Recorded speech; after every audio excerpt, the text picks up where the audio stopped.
This computer recording is on. It says. I didn't hear it. It normally says it. That's that.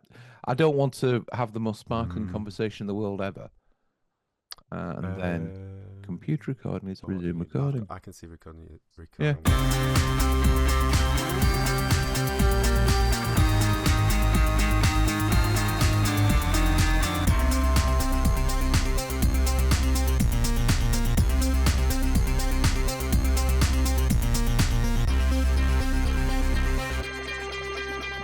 And a good day to you. Welcome to, I do always say which episode it is. I think we're on number 9, but, basically life has taken over. I always feel like I'm recording podcasts every 3 days at the moment. So, yeah, we're stocked up until about December, I think. My name is Ross Brown, yada, yada, yada. Worked in marketing since God was a small boy as well. And my beautiful, gorgeous co-host and Man United fan is... Chris Marsh, 25 plus years in business development, new business sales. I do have one complaint because this is our second podcast of the day. And, the chap we spoke to earlier, which you've probably heard last week, lovely guy, really nice, really interesting. Could you warn me before you get another Man United fan on, though, next time?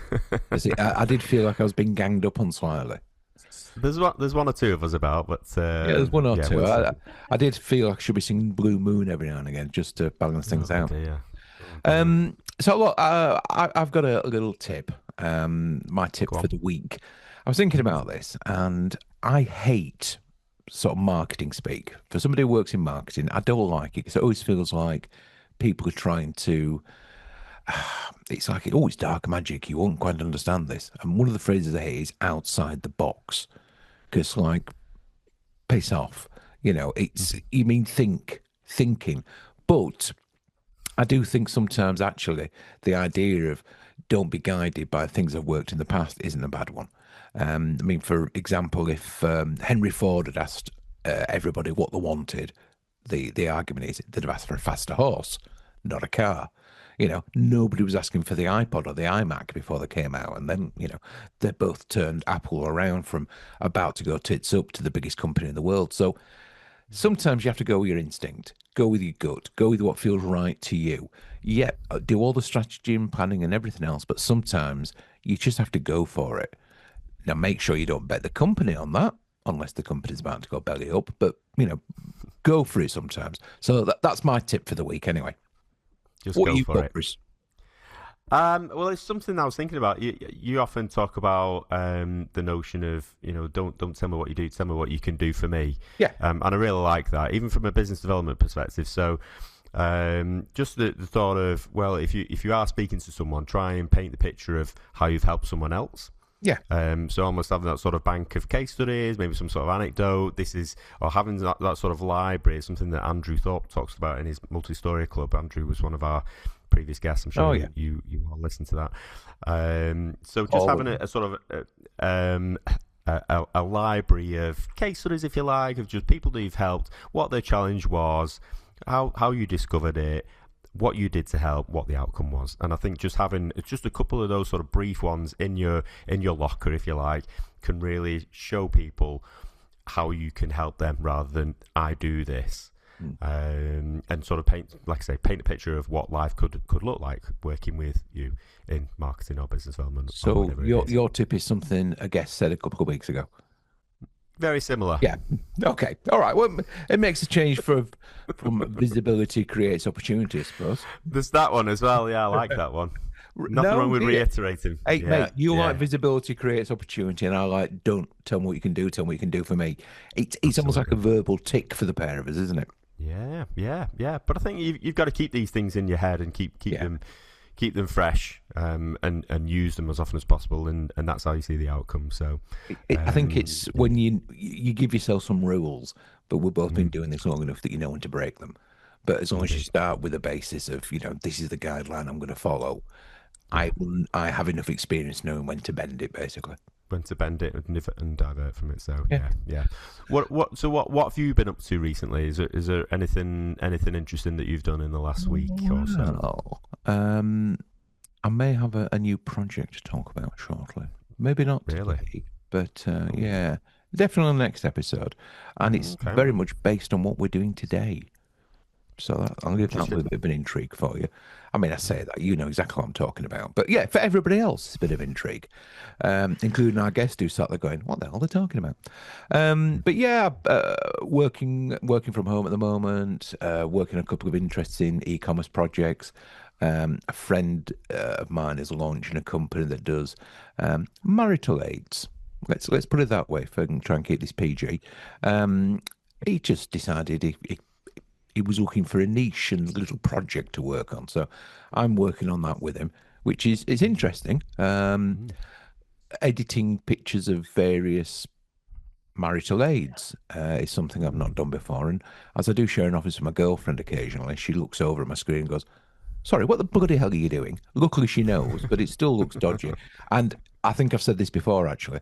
If anything happens to me, Chris, delete my search history because it's not necessarily anything I was interested in. It was research for this job.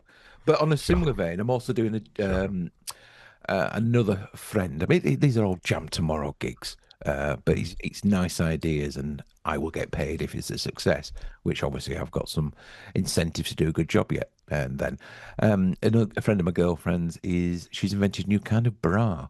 She has a few mobility issues. So she's this bra that's very firm and supportive, but much easier to get on. You don't have to fiddle behind your back. And anyway, and that's interesting. It's something a bit different because I normally 90% of my work is B2B, commercial stuff, industry, telecoms, technology, that kind of thing. So they're both a bit different. And I'm going to a networking do at a local coffee brew house where they actually make the coffee. So that's somewhere in the sunny Colne Valley, just outside Huddersfield. So yeah, how about yourself, mate? You been to any interesting networking recently? Yeah, you know me. I do enjoy going to networking events. Went to one recently with, as I previously mentioned, Andrew Thorpe and his multi-story club. But each Monday I attend a very interesting 9 o'clock online. Great way to start the week. Get your conversation going. Get the juices flowing. Talk to other people in business about how last week went, what they did on the weekend, and what this week looks like coming up. That's so that event is called Planet Monday, and it's hosted and arranged and organised by our next guest, who will very we're getting good at this now, aren't we? We're getting good at this. Introduce. Well, yeah. So, Mr. Guest, would you like to introduce yourself? I've talked about Planet Monday, and so you can. Here's your opportunity to talk about why you did that and what else you do for a living. Thank you, Chris. Good to be here and good to see you as well, Ross. So, my name is Nick Clarke. I am known in some circles as Nick IT Clarke, but there's a whole story which I will come back to. So, as well as running Planet Monday, which has been around for nearly 6 years now. Can't believe it's been that long. Started during COVID. Yeah, there we go. It was very much started during COVID, and it was a very simple idea. We were all stuck at home, not able to go out, not able to meet each other.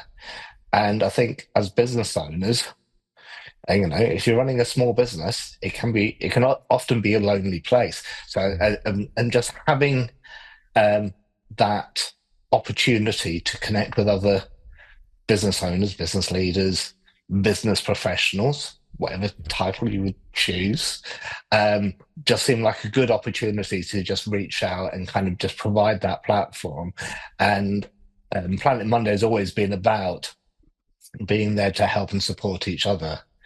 Obviously, we all go networking because we all want to be visible, and we all want to get business out of it. Because that's the reason. That's the real reason we go networking, isn't it? We want business. But it is also I do it to get out of the house, frankly. To get away from looking at those interesting pictures for one of the projects that you're doing. Yeah. Okay. Yeah. I set myself up for that one, didn't I? You did. You did. But when I'm not doing that, I have my own IT consultancy business. We're currently branded as Evolution Managed IT Services, but we are going through a bit of a rebrand. So there's 3 core things that we do. First and foremost, we are independent consultants. So we help businesses implement business solutions. And that can be as simple as an accounting solution. So rather than doing your accounts on bits of paper in a spreadsheet, do it in proper approved software that follows UK accounting guidelines and all that. So interesting, I'll say that in inverted commas, compliance stuff. But the more interesting side is actually helping certain types of businesses that have operations that they need to manage. And that can be managing their stock, their order processing, their supply chain management, their warehouses, or it can be managing their CRM. ERP, managing their ERP, yeah. ERP. You used to be a business journalist, mate. I know what I'm talking about. Chris is going. Sorry, Chris. Do you know what that stands for? I'm not even going to try and attempt to guess. Go on. What's ERP? I think I'm going to remember this right. Then Nick will happily correct me. Enterprise resource planning. Spot on. Enterprise resource planning. Okay, didn't know that. Basically, integrating into computer systems that all talk to each other. Yeah, in a nutshell. Yeah. Why the rebrand? You're talking about a rebrand. Why? What's the reason? So we started this business nearly 6 years ago, shortly after launching Planet Monday, and the original focus was around small business IT support, which we still do. We have lots of lovely customers that we support for their IT needs. We also help businesses with attaining having a good level of cybersecurity awareness. Now, I'll sometimes talk about Cyber Essentials and Cyber Essentials Plus certification. So for your audience, all that simply means is if you are a small growing business and you want to get onto a public tender framework, you want to work with local authorities, local government, MOD, etc., they're going to turn around and ask you, do you have good cybersecurity measures in place? Right. How do you protect yourself from cyber attacks? Cyber Essentials is a government-backed scheme launched in 2016 that helps businesses obtain that level of certification and maintain that. It's a big tick box. So if you go and put a tender in for a big job, and they ask you loads of questions, say, "Well, I've got Cyber Essentials Plus." All right, that's answered all the questions. It's not even a tick box. It's a basic. If you don't have it, don't bother. Yeah. It is, yeah. Right. Yeah. So that's really going to help you with business development then, isn't it? That's it. That's a sort of, yes, you can proceed to the next step in order to be a potential supplier for us. So, yeah, great. Yeah, absolutely. How's that connected to the rebrand, though? So we are... I'll just put him back into the question. Thank you. He's like a politician. I know you asked me that question, but here's a question I wanted to answer. So... my background has been 30 plus years. Yeah, I actually did the maths on it. We're broadly the same age, so yeah, it's getting embarrassing. Yeah. It's pushing 40 years, Nick. I've been thinking about this. I know. I don't want to. I'm still trying to stay at the mid 30s. I'm not quite ready for saying the big 40 in terms of my career. It's getting close. Not just yet. It's getting bloody close. It is getting close. Yeah, we might start losing our hair next. Yeah, you. God forbid that would happen. Yeah. Chris and his quiff just taking the piss. Yeah, exactly. He's got enough hair to share around. Yeah, exactly. Yeah, if he was a real friend. So go on, rebrand. Rebrand. I know about this because I may have had some part in it. Ah. You may have indeed. What's the thinking behind it? Well, the thinking is my background specifically has been around consultancy, delivering ERP solutions into specifically manufacturing businesses, wholesale distribution, or any business that sells products, buys products, etc. The common theme is they all hold stock, so they all have some sort of operation that they have to manage. So implementing an ERP system is obviously key to that. Keeping that data secure is important, especially if you want to go for those bigger jobs, those bigger tenders, and you want to demonstrate that you have got the correct measures in place in terms of your cybersecurity, that you're not going to be, or you're taking as much as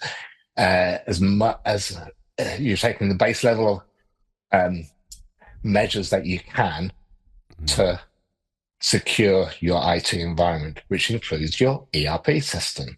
So the two tie in together. And obviously an ERP system has to sit on IT infrastructure.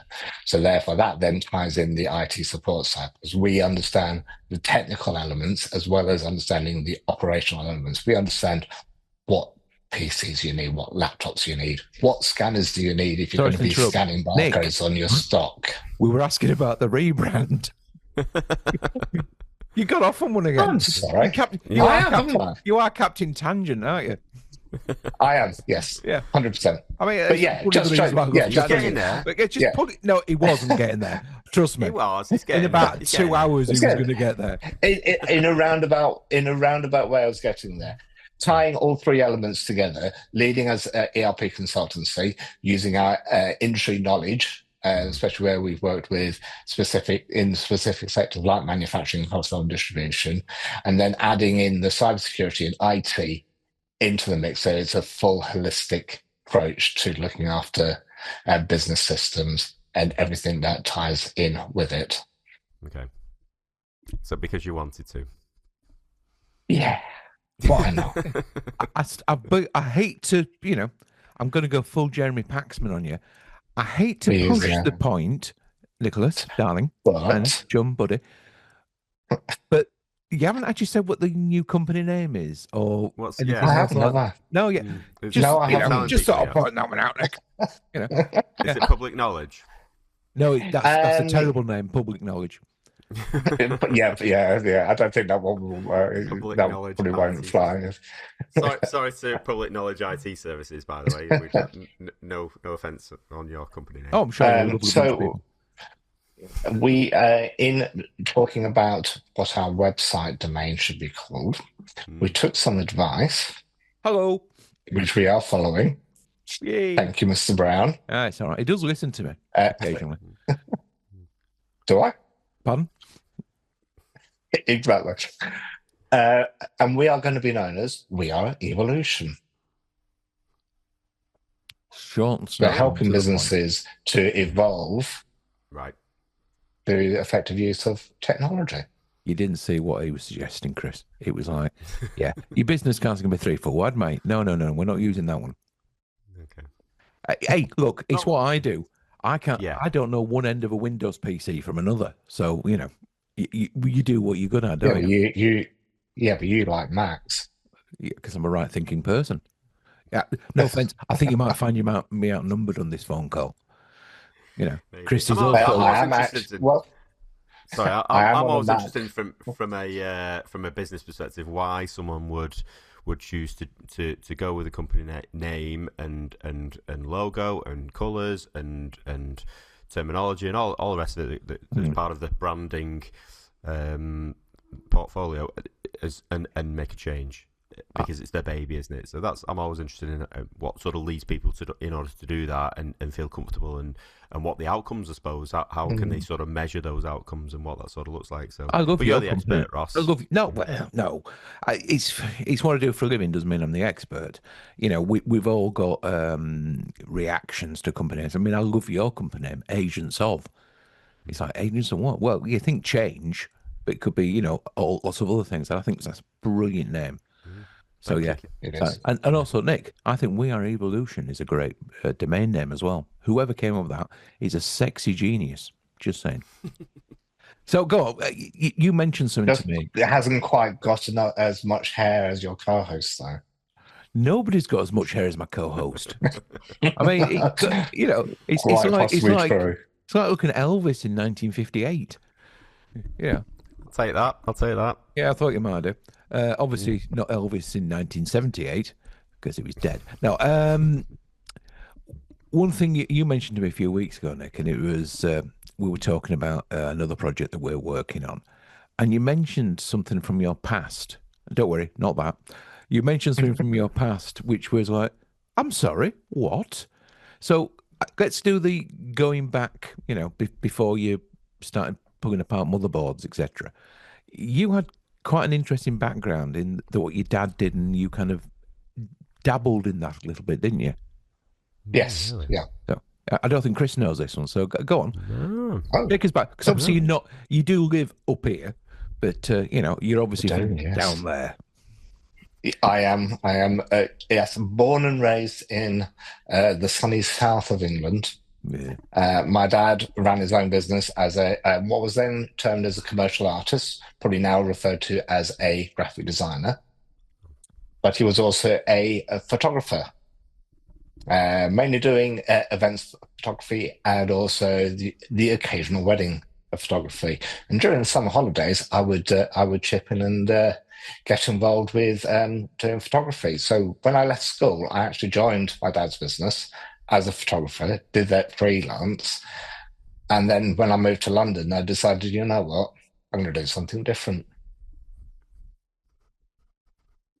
Is that it? Okay, And thanks a lot for coming on. See you next well, week for actually, another no, episode.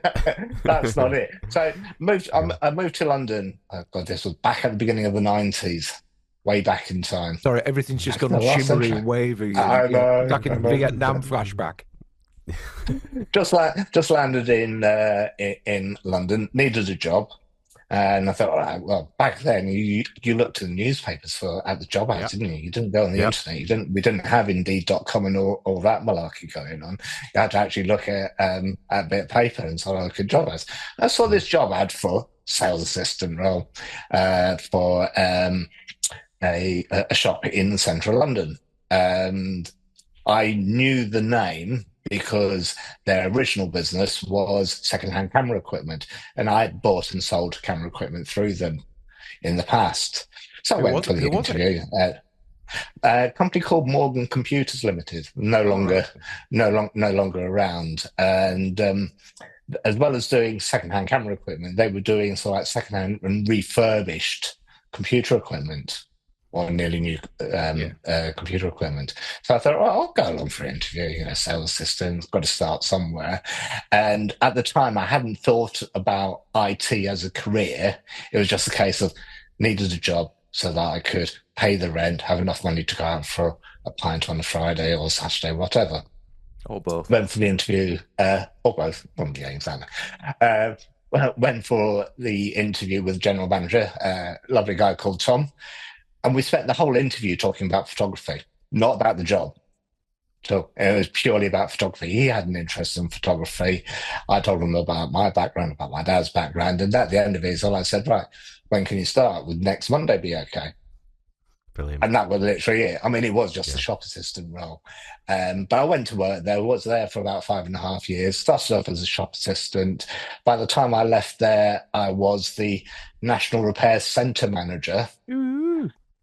Working at their head office with a team of engineers dealing with all the faulty kit that came back, customers returning. Computers or cameras or computers, okay. Computers mainly. I did do a stint in their camera shop as well, just because I asked, because I still enjoyed doing photography back then.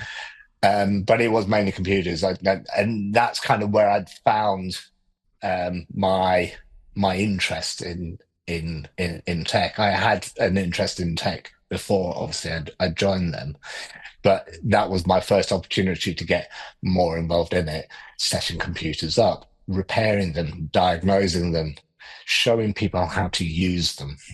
What's the first computer you remember using? Because we're broadly the same age, and we had a similar conversation a few weeks ago with a guy called Jim, who again is our age, and I think Chris was a bit like he'd heard of these strange beasts, but he wasn't quite sure what they were. We're talking things like ZX81s and Spectrums and things. But what's the first computer you remember playing with or having at home? And the first one I had at home was a Commodore VIC-20, the predecessor to the C64. My friend Doug had a ZX81 Spectrum, and I was dead jealous. So I'd spend all the time around there after school or at weekends, and we would just be playing around, writing silly programs or playing games on it. Yeah. And I 10 thought that print, was really 10 cool. print, hello, 20 go to 10. Run. Yeah, Lo. exactly. Simpler times, simpler times. Simpler. But so much fun, so much enjoyment. Yeah, we were talking about Jet Set Willie, but we're not going to go down that road again because it does sound like it's related to the website I'm building at the moment. So 5.5 years in charge of all the repair centre. At this point, had you decided I really like this stuff. I understand this stuff, so I'm going to see if this can be a career path for me. But obviously, consultancy is different Not, to repairing them. yeah, not immediately. I did a couple of other roles in retail. I went to work for one of their competitors, a company called Byte Computers, kind of the PC world of Oh its yeah, day. I remember them. I worked in their city, London city centre store as the technical service centre manager. So again, repairing computers when they went wrong, showing people how to use computers, even helping them select the right computers when they were looking to buy one. So taking what I'd learned and kind of using my learned skills, my learned experience to help others. It was whilst I was with that business that I actually got an opportunity to go and work for a courier company who needed an internal IT support person, but it wasn't quite a generic sort of like techie support role. They had a business system that needed maintaining, looking after, and someone to show users how to use it. They had an accounting system that it integrated with. So it helped, it was a leap from kind of working in retail to actually kind of, I suppose, working in corporate IT. Yeah. What's the And doing difference, obviously, process from like end user support. the nuts and bolts of this needs a new motherboard, this needs some more RAM chips, whatever, to right, this is what you can do with it, and this is how we tie Yes. all the different systems together. So ERP. Yeah. Essentially. And that was my first experience with what you quite rightly refer to as ERP solution, and working with them. That's when my interest in actually being able to understand how business systems worked, how ERP systems worked, and how they could be used, and then showing people how to use them. That's where that came from. Was this pre-internet age? This would have been, so by the time I was working for the courier company, that was 97, 98. So very early days. Yeah. I remember being in very chat early rooms. days, yeah. Dial up Oh days. yeah. Proper dial up with your 28A or 33.6K modems dial up. Yeah. And then I got 56K. Show off. Oh, 56K modem. Living the dream I was. I know. And then having to ask, can I just use the phone line because I want to go on the internet to check my messages? Yeah. Mum, don't pick up the phone. You've just disconnected me. Yeah, that was my mum wondering why nobody's rang her for 3 hours because I had a long cable from my bedroom all the way running down the stairs, plugging into the wall. But yeah, so how did that evolve? See what I did there. He's good, isn't he? Into the next part of your career. So you were working for a courier as internal systems courier company. Yep. So not that a courier. Sorry. Yeah. It wasn't delivering Amazon parcels. Just a man on a bike. No. Yeah. Sorry. Yeah. That courier company actually got bought out by a competitor, and they obviously the original. There was 3 of us in the IT team. 2 of us decided to stay. The original developer of the in-house system that was being that I helped to look after decided not to stay. He wanted to move on to a different business doing a similar sort of thing. Someone needed to look after that software, and we had year 2K coming up as well. So That millennium bug. Everyone was the millennium bug, yeah, and people were running around scared, oh, the computers are going to stop working, planes are going to fall out of the sky. I made a bloody fortune in 1999. I was still a journalist. And because I was a journalist who understood technology, the number of articles I wrote about Y2K, I mean, I must have written 40 articles. I think it pretty much was the entire year of 1999. Everything I wrote was about Y2K. And of course, most of the time I'm going, it's not going to happen. But I had to put a bit of a twist in it to make sure they could sell the article and sell the magazine. So it might happen. It was a bit of that. But yes. So sorry, just context for the younger listeners. Basically, all computers were set up with dates that would go from 99 to 00. And of course, the computer would go, how's that work then? I've just gone back 100 years. And because when they've been programmed, memory space was so minimal that you didn't want to have a 4-digit year. You just had a 2-digit year. You had to have 2-digit, yeah. But it'd all been written in things like COBOL, which you have to ask your granddad about, frankly. All these old banking systems. So the guys who'd written all this stuff had retired or were in the 60s. So they're all getting massive paychecks to come out of retirement and make sure that Lloyd's Bank didn't fall over on the 1st of January 2000. And they were laughing all the way to the bank and the Bahamas. Well, they're just... I missed an opportunity on that, thinking back, because I was actually approached by someone, I can't remember who it was now, and someone said, look, do you fancy learning COBOL? And I think, oh, no, it's going to be a dead language, so why would I want to learn that? No! Yeah. Hey, Hey, you wouldn't be on this podcast talking to us two, would you? We might be, but you're exactly. Well, yeah, exactly. Yes. But talking about year 2K, by the time obviously that event happened, I'd moved up north. I'd met my now ex-wife, and she lived up in North Manchester. I decided to pack my bags and move on up. The company I was working for didn't accept my resignation because I knew too much about the systems from the original business that I worked for, especially about their accounting system and how it all hung together and how it all connected to the in-house system that they was still having to use because they hadn't actually had the opportunity to migrate all the customers they had acquired with the acquisition onto their systems.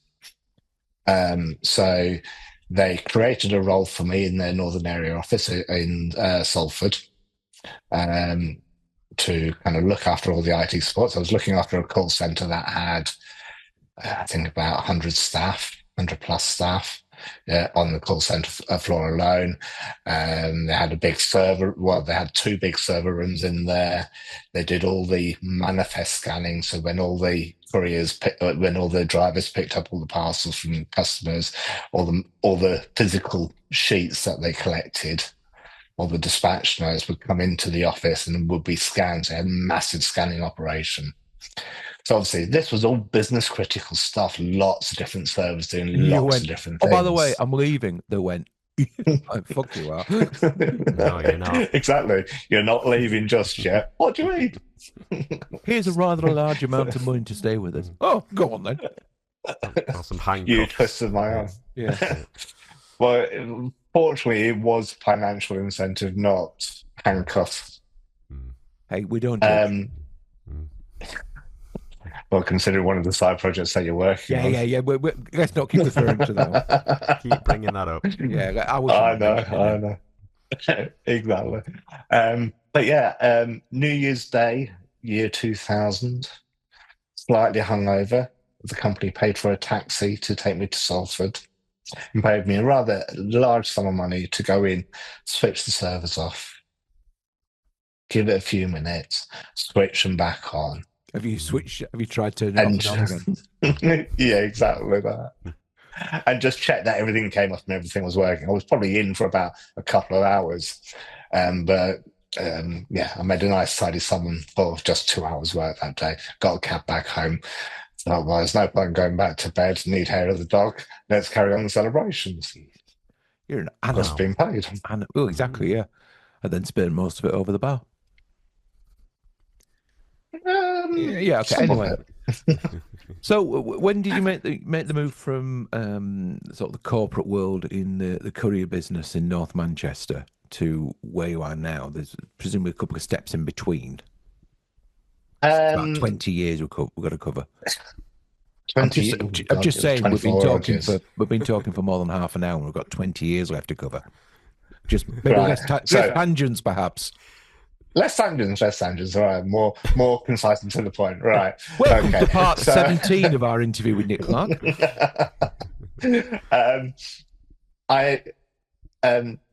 There was limited opportunity after that. The main IT team were down in the south of England, in Sutton, Greater London. Any career advancements would meant moving back down there. Wasn't up for that. Just moved up to the north, just got married, etc. So I left there, did a 6-month contract for a professional services company in Knutsford, helping them with their IT systems. I thought I'd give that a try. Why not? My first bit of contracting work that I did officially. When that came to an end, I got a job with a small IT support company over in Wigan that were also an ERP provider. So they were specialist in Sage accounting software, but so what also kind of companies are you working with at this point? What kind of companies? What industries? So their niche was construction. So they predominantly dealt with businesses in the construction industry, so builders, etc. So like bigger, so like not your one-man band trades. Yeah, but Wimpy Homes, Barrett Homes, that kind of thing. Yeah. So a lot of it was house builders, but also electrical contractors, etc. And their specialism was implementing solutions that helped help these types of businesses run their projects, but also keep compliant for working with subcontractors and everything involved around that. That gave me the opportunity to learn about that industry, the software that helps them in that industry. And that's where my consulting career properly started. And that would have been back in 2002. I moved. I then worked for a number of different Sage resellers. And a lot of them were either construction industry focused or manufacturing industry focused. And one of the last roles I had employed before I had my first proper business was more manufacturing focused. I learned about the manufacturing industry. I learned how they use software systems to help them with their production, stock control, and all that, all the rest. They gave me an opportunity to open a franchise of their business, of their brand, in Stockport.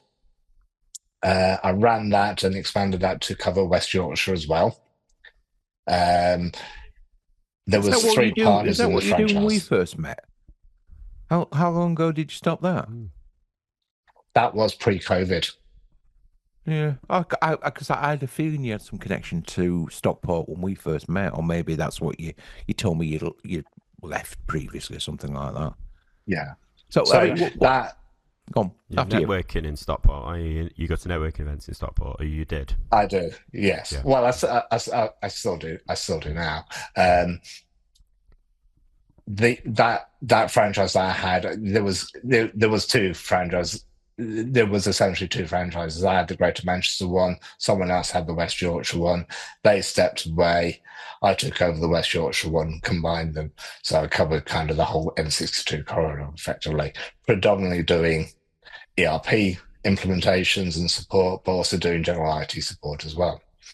What kind of skills are you picking up as you're going along the way? Because obviously there's a creative element to what you were doing originally, photography and your dad's background, but then you've gone into almost something that's quite black and white.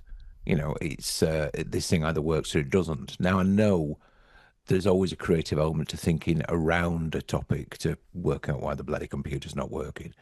But obviously now you come into consultancy, which isn't necessarily black and white. It might be in the end, but there's obviously a discussion to be had with what they're actually trying to achieve.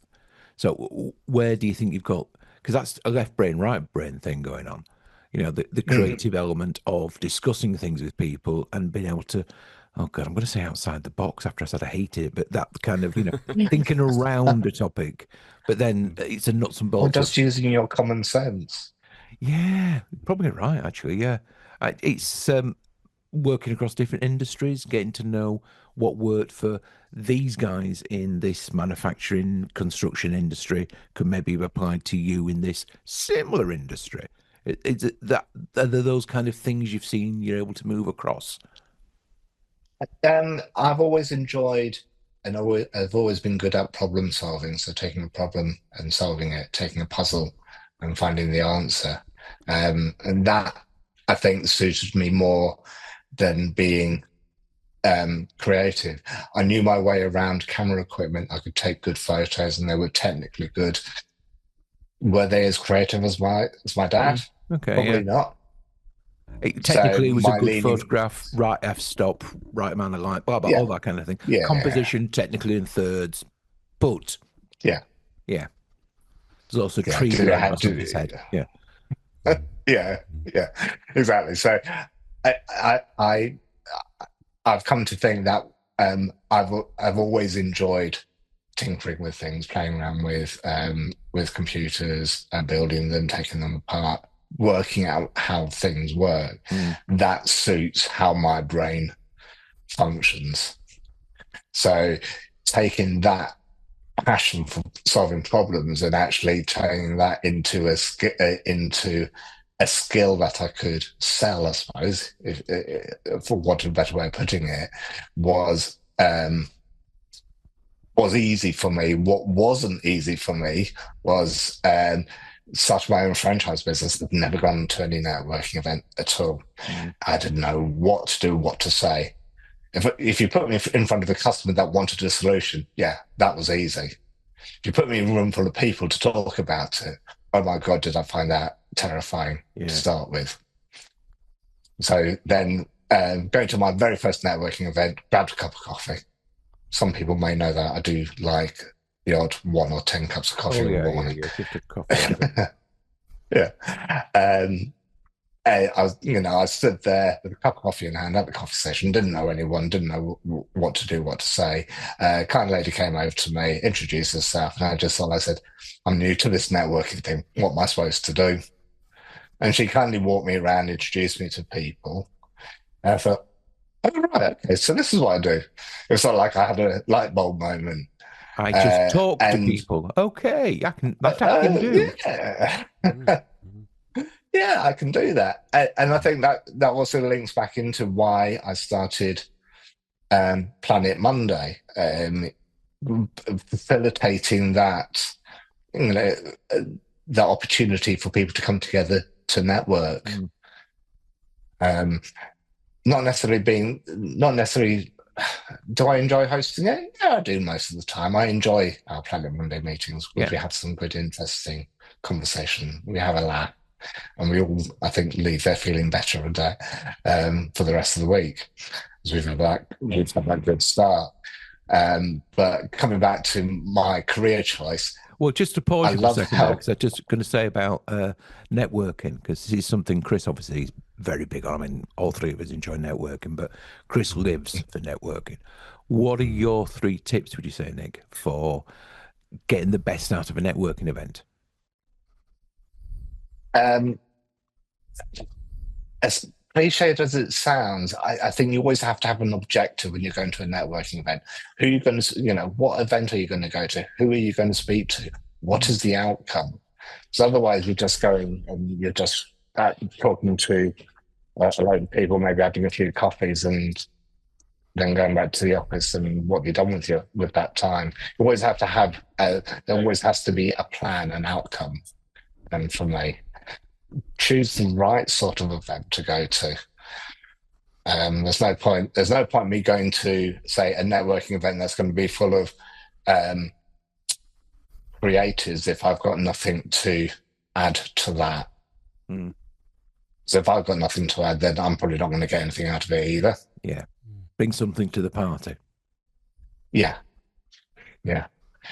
And if you do get into conversation with someone, and there is that opportunity there for that conversation to continue, make sure you follow up with them. Mm. Do you remember how we met? Yes. What did you do to get the conversation started with me? I was wondering whether you were going to ask me that. What, drop you in it, you mean? Yeah. Yeah. You nicked a fag off me because we both smoked at the time. Yeah. Okay. Yeah. I mean, we're both ex-smokers pretty much, with the occasional, fall off the wagon. But yeah, I was minding my own business outside the networking event in Manchester. Yeah. And he's like, excuse me, could I nick a fag off you? Yeah, go on then, strange man. I won't mind. For the next 18 months of our friendship, it cost me a chuffing fortune because he never had me.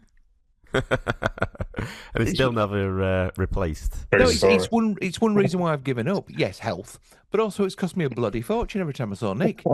It's helped you give up then. That's what it's all right. Well, there you go. Thanks, Nick. Yeah, cheers. I'll send you my bill after. Yeah, and I'll send one back for all the cigarettes you nicked off me. Yeah, stop smoking with Nick Clarke. He'll just nick all your cigarettes off you. But I'm just going to add to that, just to expand upon it. It is actually one of the good things about smoking, is because if you're a busy event, and you step away, go outside to have a cigarette, you get speaking to people. Yeah, that's fair enough. In common is having a fag. That's one reason. That's one of the reasons why I still vape. Finding some common ground or something that you've got in common with them. It just gets you away from people. Yeah, it's not necessarily the common ground of, you're a smoker too. It's more the getting away, and it's a bit more relaxed. You've nipped away from the 100 people event just where there's 5 of you having a quick ciggy. Sure. Yeah, I can see that. And sometimes the best conversations come from that. Yeah, indeed. Yeah. You've asked some great questions there, Ross. My question is going back to something that Nick hinted at earlier. Is he puts the 2 initials IT in between his first name and his surname. I mean, those initials are obvious so long as you talk about information technology. But why did you feel the need to put the 2 letters there?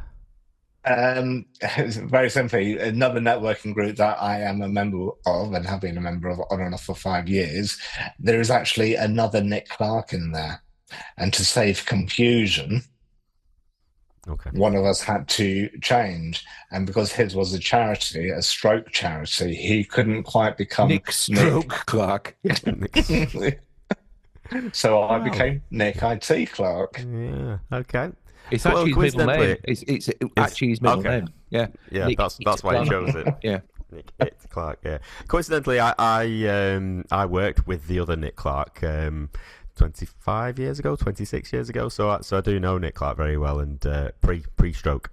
Very, very purely coincidental that you ended up in the same networking event. The same sort of indeed, yeah. He's a lovely guy, though. He is. I can tell you some funny stories about Nick Clarke. Perhaps on another podcast. Maybe not on here. Maybe we'll get him on. We'll get them both on that. You get confused. Very funny bloke. Very funny bloke. Very funny. Yeah. So what made you go on then? Let's sort of bring it up to date-ish. What made you decide to go from the franchise, where it's to some degree your own boss, within certain criteria, to going, sod this, the game of soldiers, I'm doing my own thing, and I'm going to start it during COVID. So with the franchise, there was each franchise had 3 partners, and 2 of the partners were from the core business.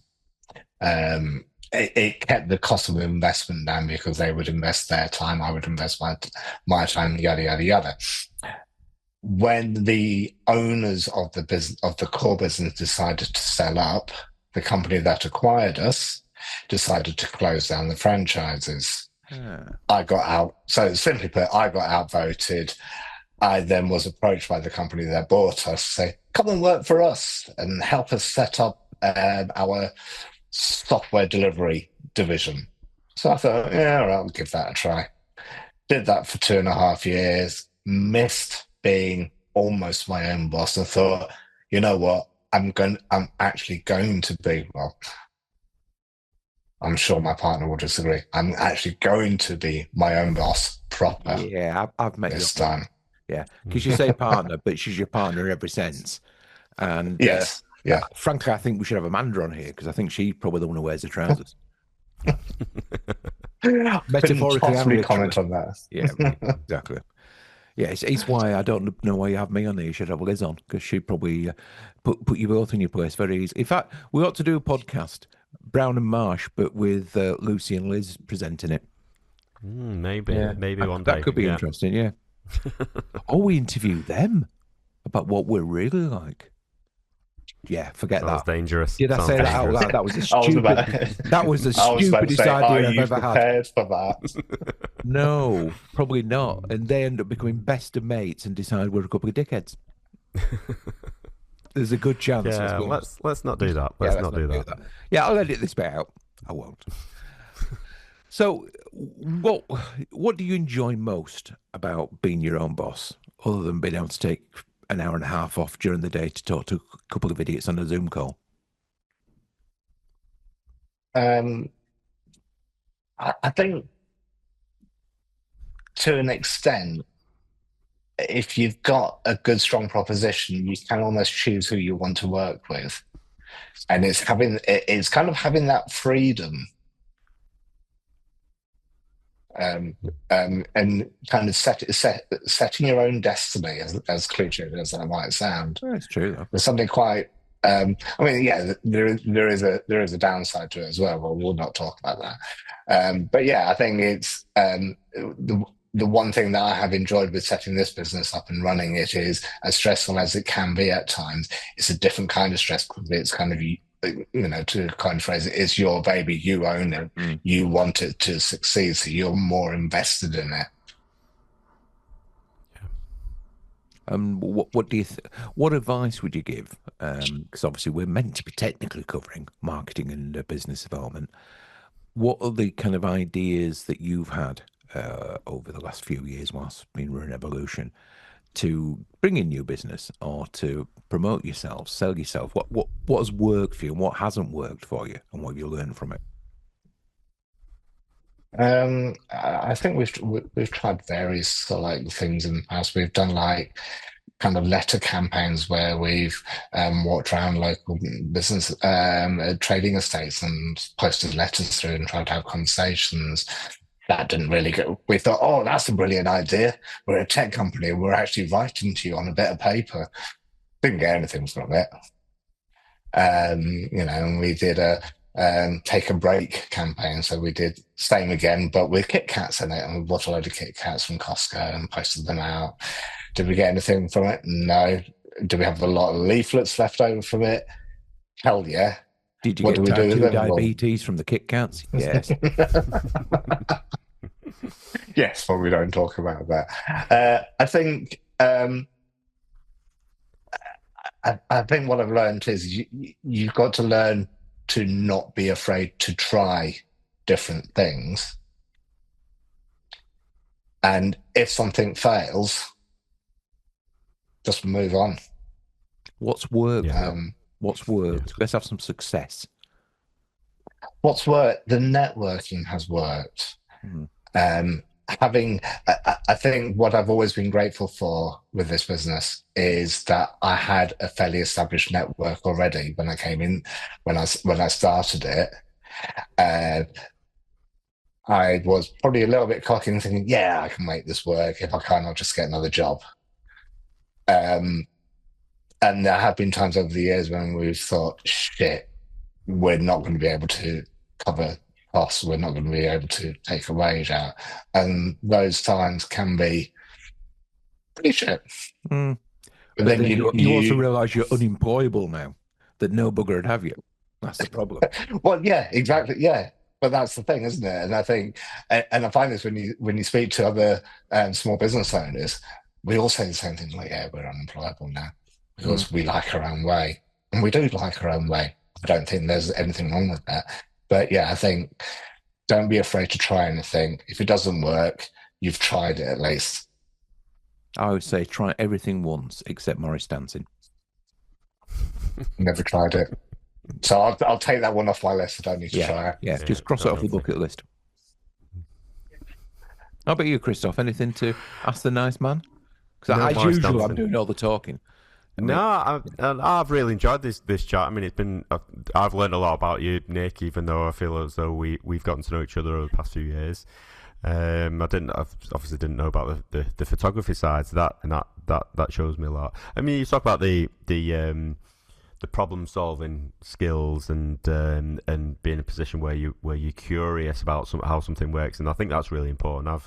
Without boring, I've worked at companies where there's one in particular. I remember we hired a lad called Phil, and I knew Phil's cousin, and I was having a chat with Phil's cousin, and I said, "What was Phil like when he was little?" And he said he just used to come round and take things apart and try and put them back together again. And he took my mum's hairdryer apart, and he got really upset one day because he took my dad's electric guitar apart and he couldn't put it back together.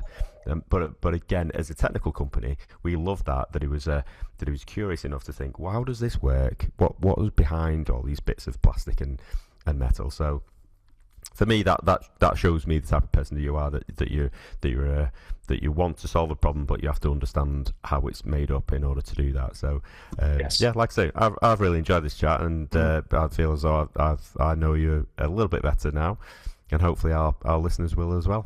Yeah, fingers crossed. It is nice because typical of pretty much everyone we've spoken to, we're already friends. You know, when you start something like this, you invite on people that you're mates with because you know they can talk. You know, I mean, admittedly, nothing like Bex. You know, we all know, and we all love dearly. But yeah, Bex, we do love you. In case I don't edit this bit out. But at the same time, it's been interesting to actually spend this time with somebody you think you know, and you think you know quite well, and then find out stuff, and you get to appreciate them in a different way, and you get to see them in a different way. And I think, without putting words in Chris's mouth, I think everybody that I've spoken to on here who already knew, I now know better. I now know in a different way, and I maybe appreciate them a bit more for the kind of person they are and where they've come from and how they've got there. And it's made me think of them more at the forefront of my mind than maybe I had in the past. I don't know. I think maybe. I know where I'm coming from. Yeah. So it's getting a bit deep and philosophical now. Oh, I know. It's sorry. Yeah, I apologise. I'll make some dick jokes before we finish. When's the new website going to be launched? Is that what we're talking about? I need to design it first. So yeah, you need to design. Okay. Yeah. But how can people contact you in the meantime, Nick? People can find me on LinkedIn. It's dead easy. You just look up Nick IT Clarke. You'll find me. There's not many Nick IT Clarkes on there. I bet there's no more, actually. I bet you are the only one. I probably am the only one. It is quite entertaining. I sometimes have people in the Stockport networking group I'm a member of talk to me on a WhatsApp message, thinking that they're speaking to the other Nick Clarke. And I have to sort of like they'll send me a message, I'll read it, and I think, actually, I think that was meant for the other Nick Clarke. I'm Nick IT Clarke. Oh! So even though we've made that differentiator. Do you two like Formula One? Yeah, I'm not going to. But the former boss of Ferrari, who then had his own F1 team when Jenson Button became a world champion, Ross Brawn, Brawn. The amount of emails I got addressed to, if you Google my name, a lot of them will come with Autosport or Formula One magazine because they've misspelled his name. So I get people thinking. I actually was once approached by a company who wanted me as an after-dinner speaker. Could I speak about my years in Formula One? With hindsight, I should have gone, yes, it's a £20,000 non-returnable deposit. You want me to talk about my time in F1? Yeah. Sit on that sofa listening to it. That's about it.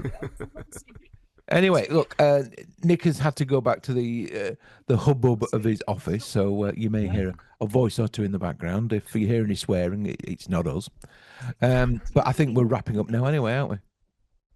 So, Nick, thank you very much, young man. I'm sure. Well, I was going to say I'm sure I'll see you soon. I'm actually got another call within 2 and a bit hours, and yeah. And I Indeed. should also mention that for people in the Kirklees and Calderdale region, Nick and I and a recent guest, Mr. Rupert Cook, have launched thebrewnetworking.com, which is basically fill the gap. We couldn't find any networking groups for small businesses, one-man bands, small solo entrepreneurs, blah blah blah, that kind of people around our area. So we had the first event in February. Our second event is tomorrow, and it was a good gang last month. I'm hoping most of them turn up again. That'll be the proof of whether we did a good job or not. Because tomorrow we're doing speed dating, so that could be interesting. Speed dating at 9:30 in the morning on a Friday in a pub with coffee. We're not actually that bad. So yeah, my name's Ross Brown. If you want to find out more about me, you go to www.rossbrown.co.uk. And I've been Chris Marsh. My details available at www.agentsof.co.uk. Thank you very much for listening. Thank you very much for Nick for giving us an hour and a half of your time. Yeah, we'll see you again soon. So it's goodbye from me. And it's goodbye from him. Thank you very much and goodbye.